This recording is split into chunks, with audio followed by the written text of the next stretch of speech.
Hello there, beautiful souls. This is Shamama Hunting Owl with a new message for us for this week, for this place where we are at in our journeys.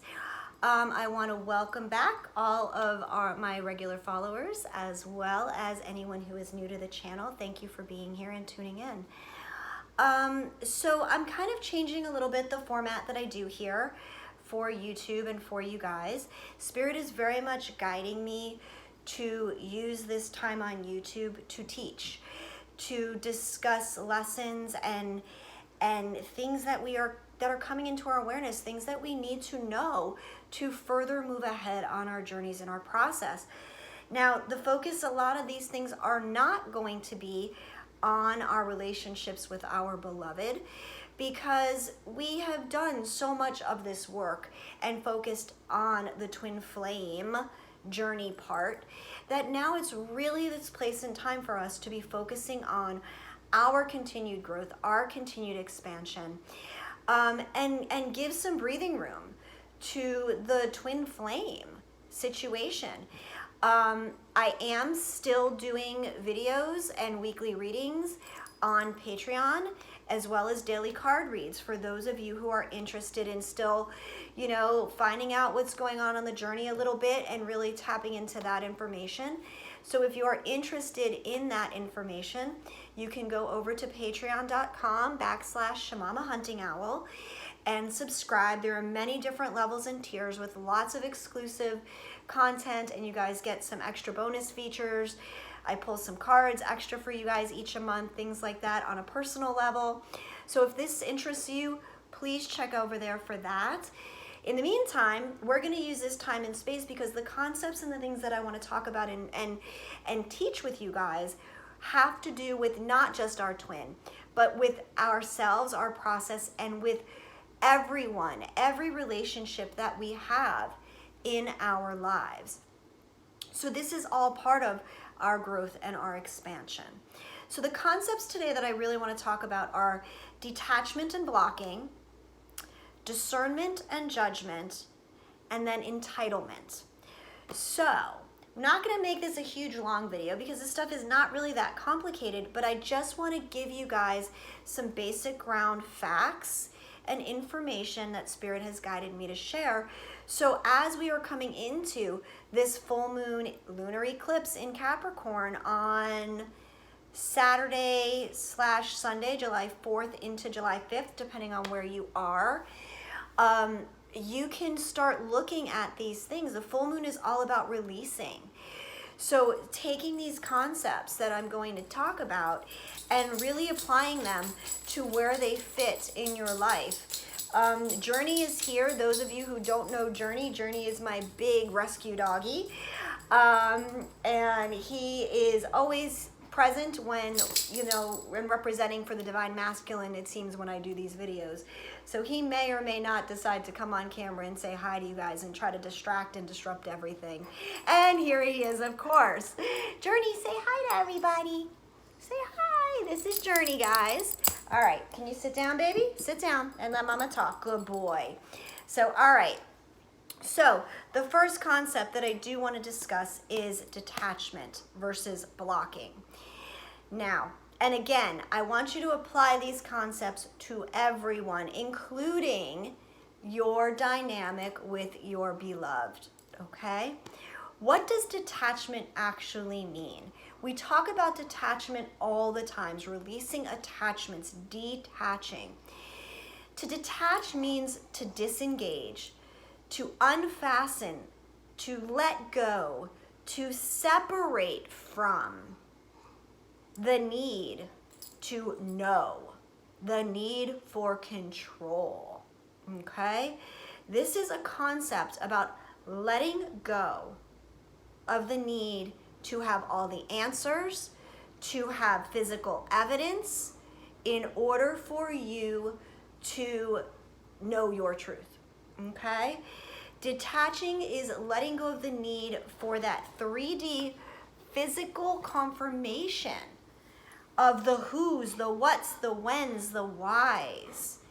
It is coming to a place of having full faith and trust in your truth and being able to have the patience to stop attempting to control, manipulate, or question what is happening and the outcome of such events. It is we really need to get this concept down, that we all have soul contracts. So let me back up a little bit. We all have soul contracts that we incarnate onto this earth, onto this plane, in every relationship that we have with people, okay? And if you believe and if you trust in your soul contract, now this contract is something that is made between yourself, spirit, and the person, whoever that person may be that we are discussing. So let's just use your divine counterpart as an example. So you have this soul contract before you even incarnate into this physical earthly plane. This contract lives within you.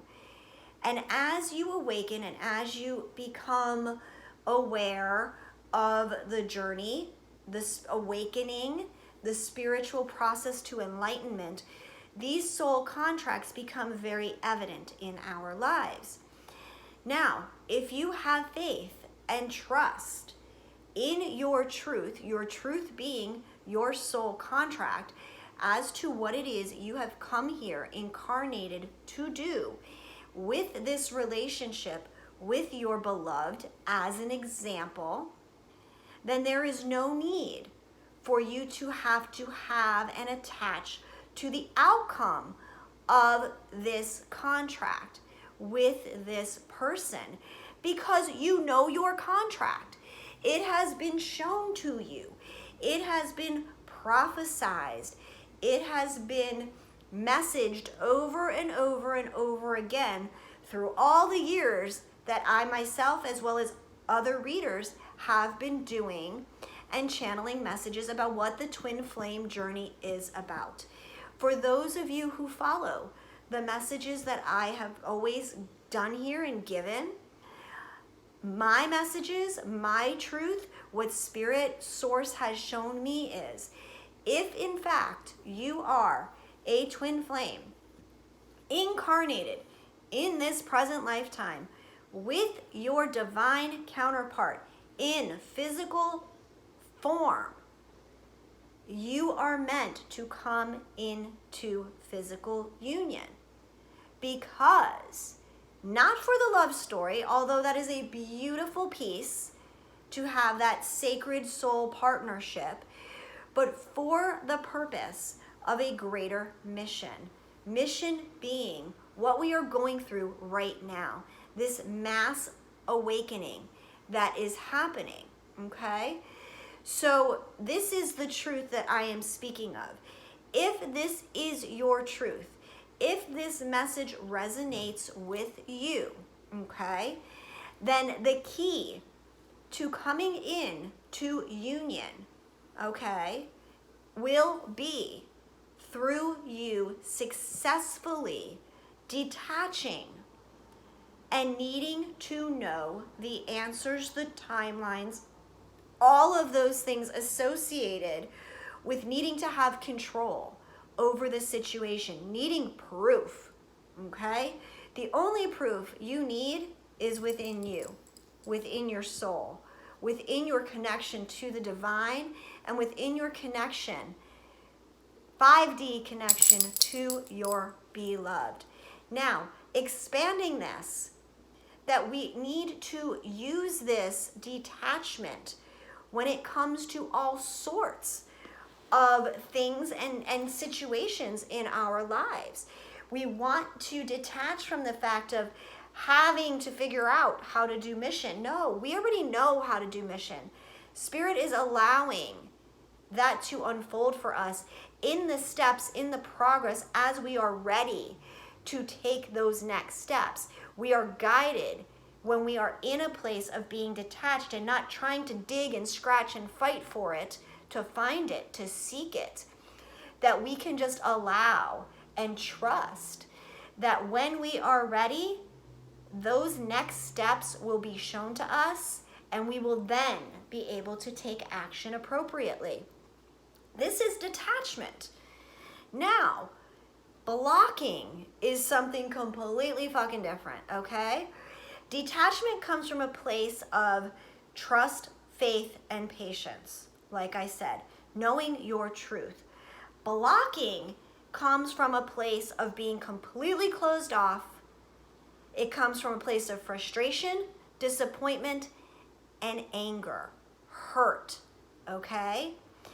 Blocking is literally making an obstruction, closing yourself off so that movement and flow is impossible. It's a very, very different energy. Blocking is what the fuck ever, I don't care anymore, okay? Blocking and detachment hold different places. So I'm asking you to truly look at where you are in your process, in your emotional, soulful base. Are you in a place of blocking the things that you want because you are in such need of physical proof and evidence of things that you are holding on so fucking tightly to a situation, a person, an outcome, that energy can't even flow? Like, Spirit is literally showing me, like when you hold on to something so tight that your hands and your knuckles and your fingers start to turn white because you're obstructing your own fucking blood flow. And when you do that, your grip strength actually weakens. So you can't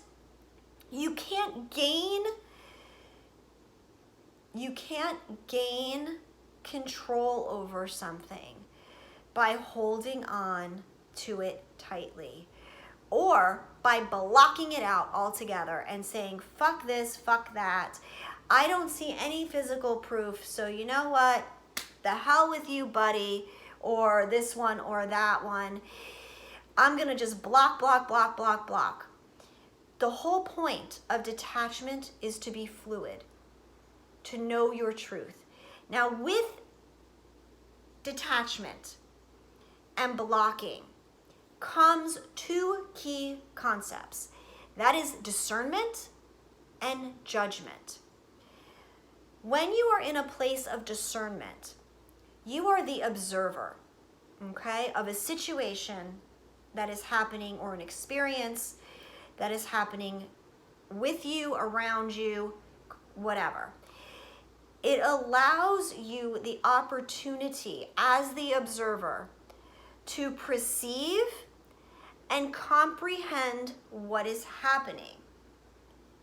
It allows you to do such with an open heart. Discernment is open heart, okay? Discernment holds the energy of, I may not agree with someone's behaviors, actions, whatever, okay? But I can still have understanding for whatever their situation is that makes them feel the need to have whatever opinions, behaviors, etc. So I may not like, okay, so let's just take this down to like, all of this shit that's going on in the world, politics, all of that crap. So somebody's a Republican, somebody's a Democrat. Just because you have a difference in how you perceive a situation or understand a situation does not mean that you close your heart and judge that person. You are not someone else's moral compass. Judgment is moral compass. Judgment is forming an opinion with a closed heart. You attempting to establish morality for someone else based on your perceptions and observations. No one has a right to judge anyone. That is not a power that we have. You know, there's only one true judge, and that is spirit, okay? We need, and so I'm going to go back for a second because like it reminds me of the adage that, you know, opinions, judgment is an opinion that you form about somebody. And there's a saying like opinions are like assholes. Everybody's got one. That doesn't make your opinion better, less than, more worthy, less worthy than someone else's. This is why we go to a place of discernment, okay? We are not judging someone else's process, journey, or life, or actions from a place of right and wrong.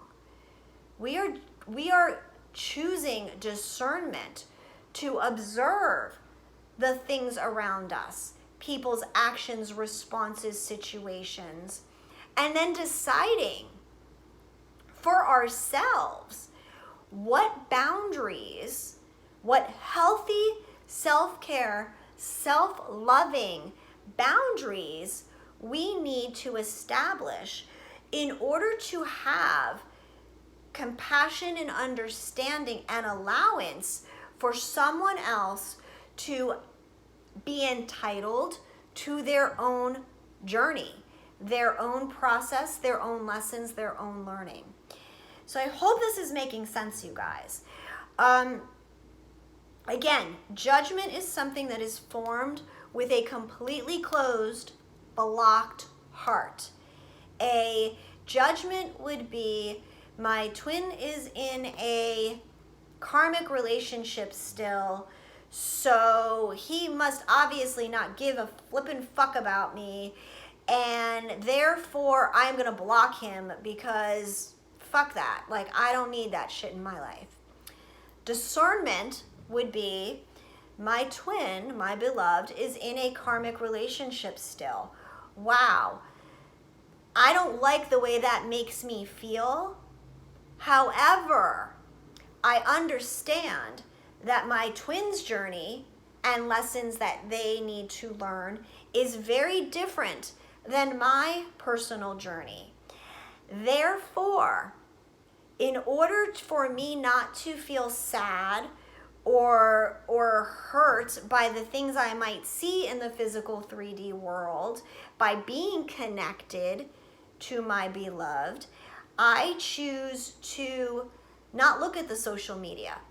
I choose to honor the fact that I'm glad that I'm not the one having to teach and guide my twin through these lessons, and that there is someone else helping them do their work, that it's not me.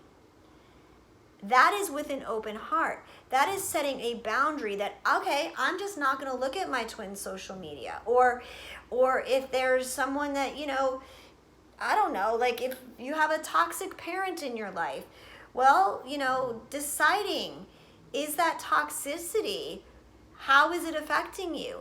Is this a person that you want to detach from completely? Allow them their space to figure out their process and see if at some point in time, you know, when people have grown and done their work, relationships can come back together if there's forgiveness, whatever.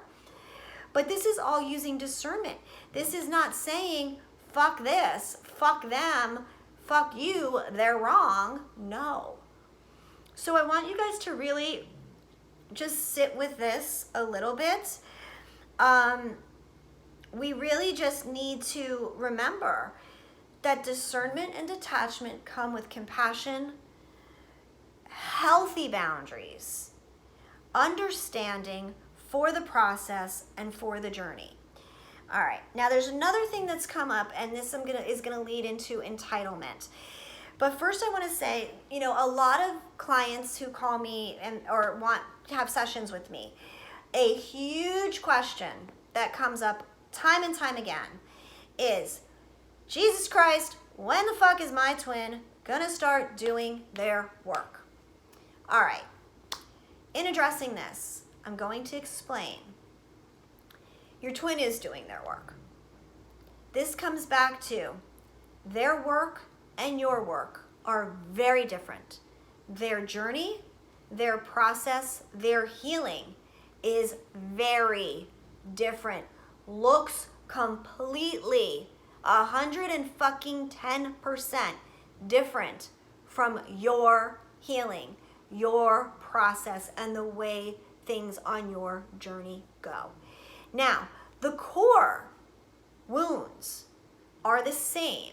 The abandonment, the rejection, the betrayal, the humiliation, the lack of forgiveness, the self-worth, all of these things are the same core issues that we all need to work on and heal, but they are done in completely different ways. The divine masculine's journey and the divine feminine's journey are not the same. So having the expectation that your twin is still engaging in a karmic this or a that or whatever, and judging that as them not doing their work isn't correct. They need to go through, we need to go through certain patterns, people, and soul contracts. It is part of doing our work and learning our lessons. Karmic situations and partners are put here for one reason, and that is to teach us some of our most heartbreaking, difficult lessons. All right? Karmic situations break us down to the point where we have to see and sit in all of our darkness in order for us to come out, to be able to find the light. So please, stop asking, when is your masculine or feminine going to do their work? Because every fucking day, they are doing their work. Even if to you, it looks like they're a fucking mess, that's a judgment. Allow them the compassion and understanding to be a mess, to do their work, to learn their lessons the way they need to learn them. All right. That leads to the last part of this video, and my last set of notes is on entitlement. And entitlement is that which is, well, this is my twin, my this. So I should, could, I have expectations and all of this stuff on my twin. This is all creating a huge energetic burden, okay, for your connections. When we feel like, well, they're mine and they shouldn't be with a karmic or doing this or doing that, it creates such a energetic heaviness, a burden on our beloved. It is truly not coming from a place of unconditional love. It is full of expectations. It is full of demands. Okay? So I ask you all, again, this comes back to allowing your beloved and anybody, again, I'm just using twin as an example, but allowing people to learn their lessons, do their journeys in the way they need to. Entitlement is a form of ego, okay? And we need to come into a place of honoring our connections, our relationships, and honoring our soul's truth. And that is the sign of true growth, okay, for us in this process on our journey. So with that, you guys, I hope all of this made sense. For those of you who it resonated with, awesome. For those of you who it didn't, tune in another time. Maybe a different message will hit you in the heart. I am always thanking you all for being here, sending you all so much love and light. Gratitude and blessings always, beautiful souls. We will talk again very soon, you guys. I love you. I love you all. Bye-bye.